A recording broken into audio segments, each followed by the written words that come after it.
안녕하세요. 자유교회 이진우 목사가 보내드리는 아침 묵상입니다. 오늘도 예수 그리스도의 향기를 내는 복된 하루가 되시길 바랍니다.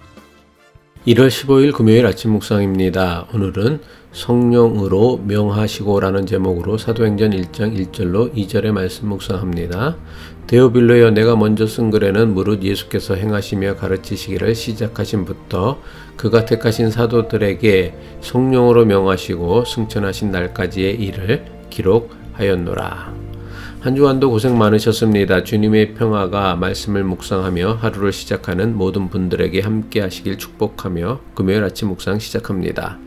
예수님께서는 부활하시고 하늘에 오르시면서 예수님께서 부르셨던 12 제자들을 이젠 사도로 보내시며 저들에게 예수님께서 행하시며 가르치신 것을 세상에 가르치게 하셨습니다. 그런데 여기서 주목할 것은 예수님께서 사도들을 세상에 보내면서 당부한 말씀을 사도행전을 기록한 누가는 성령으로 명하셨다라고 기록하였습니다. 사도행전 1장 2절이죠. 그가 택하신 사도들에게 성령으로 명하시고 승천하신 날까지의 일을 기록하였노라. 인간의 육체를 입고 세상에 오신 예수님의 말씀이 곧 하나님의 말씀일 수 있었던 것은 예수님께서 오직 하나님의 영이신 성령을 통해 말씀하셨기 때문입니다.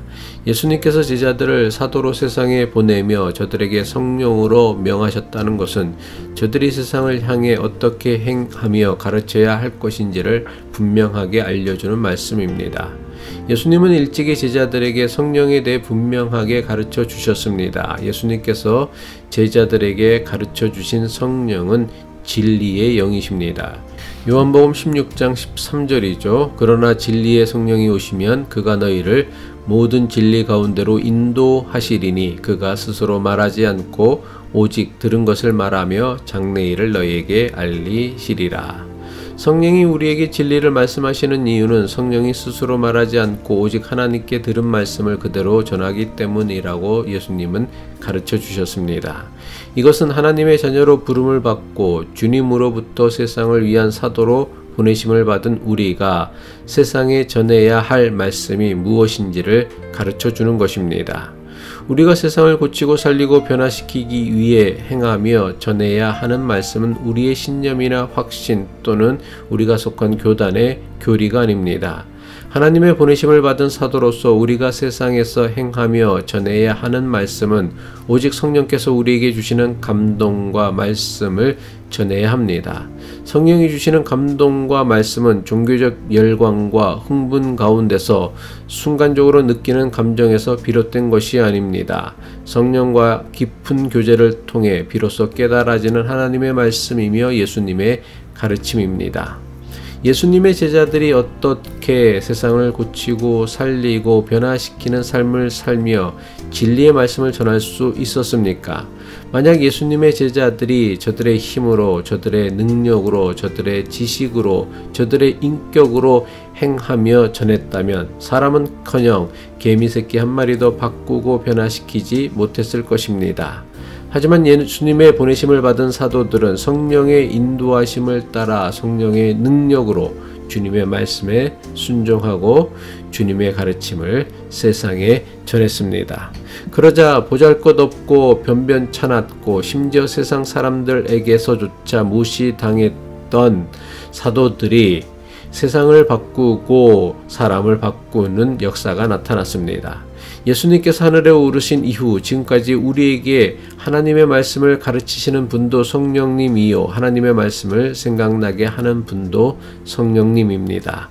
요한복음 14장 26절이죠. 보혜사 곧 아버지께서 내 이름으로 보내실 성령 그가 너희에게 모든 것을 가르치고 내가 너희에게 말한 모든 것을 생각나게 하리라. 작년에 우리 교회 집사님 한 분이 저에게 성부와 성자와 성령님에 관한 질문을 하셨습니다. 교회에서는 너무나 자주 성부 하나님, 성자 예수님, 성령님을 언급하지만 정확하게 그 역할에 대해 잘 모르겠다며 자세한 설명을 부탁하는 질문을 하셨습니다. 아마도 교회를 다니는 많은 분이 집사님과 매우 비슷한 마음이실 것입니다. 하나님과 예수님과 성령님이 같은 분이라고 하는데 또 다른 분이라고 말하니 도무지 잘 이해가 가지 않는 분들이 많으실 것입니다. 성부는 거룩한 아버지라는 뜻으로 구약 성경에 기록된 천지 만물과 인간을 창조하신 창조주 하나님을 뜻하는 단어입니다. 하나님을 성부, 거룩한 아버지라고 부르는 것은 모든 사람이 육신의 아버지를 통해 세상에 태어난 것처럼 창조주 아버지께서는 인간이라는 존재의 기원이 되기 때문입니다.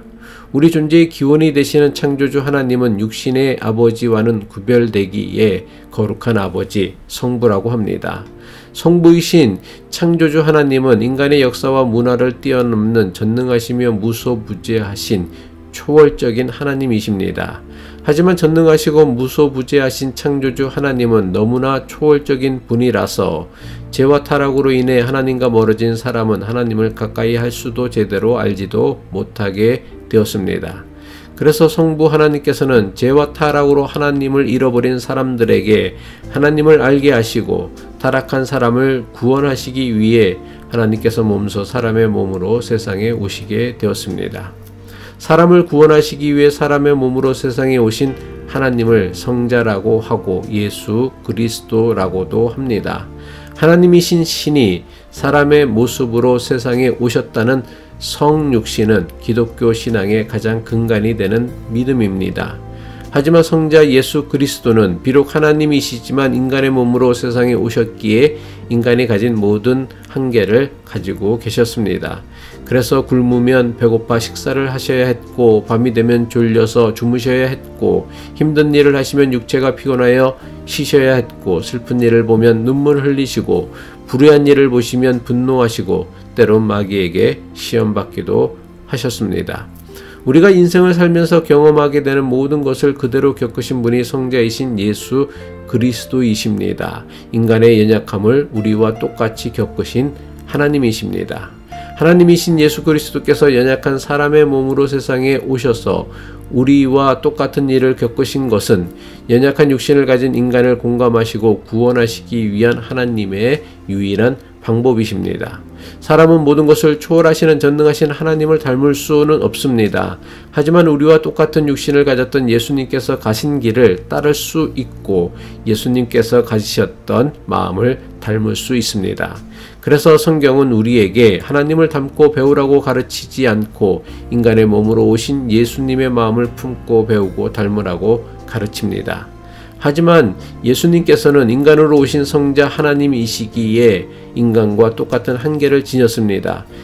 그래서 육체의 모습으로 세상에 오셨다가 세상을 떠나신 예수님을 대신하여 우리에게 보내신 분이 성령님이십니다. 성령님은 비록 하나님과 같은 영이시지만 초월적인 하나님의 영과는 매우 다릅니다. 우리 모두의 영혼과 마음에 임재하셔서 날마다 우리와 함께 하시는 영이십니다. 그래서 성령님은 우리가 하나님의 형상을 회복하도록 도우시며 하나님의 말씀을 깨닫고 그 말씀에 순종하며 살 수 있도록 가르치시고 도우시는 영이십니다. 사람의 몸으로 오신 예수님은 사람의 몸이라는 한계 때문에 시간과 공간을 초월할 수 없으셨습니다. 하지만 예수님을 대신하여 보내신 성령님은 영이시기에 언제 어디서나 우리와 함께 하시며 가장 가까이서 우리를 도우시는 하나님이십니다. 하나님께서는 우리를 하나님의 자녀로 부르셨지만 동시에 하나님 나라의 확장을 위해 우리를 사도로 세상에 보내십니다. 사도로 보냄받은 우리가 세상에 전해야 할 것은 우리의 확신이나 신념이 아니라 오직 성령께서 가르쳐 주시고 생각나게 하시는 하나님의 말씀이어야 할 것입니다. 기도하겠습니다. 거룩하신 하나님, 우리를 거룩한 교회에 하나님 자녀로 부르신 것은 우리를 교회에 안주하게 하기 위함이 아니라 세상을 고치고 살리는 자로 보내시기 위함이었음을 깨닫게 하옵소서. 세상에서 발을 딛고 사는 우리의 삶에 성령의 도움을 힘입어 예수께서 몸소 행하시며 가르치신 진리가 나타나게 하옵소서. 예수 그리스도의 이름으로 기도합니다.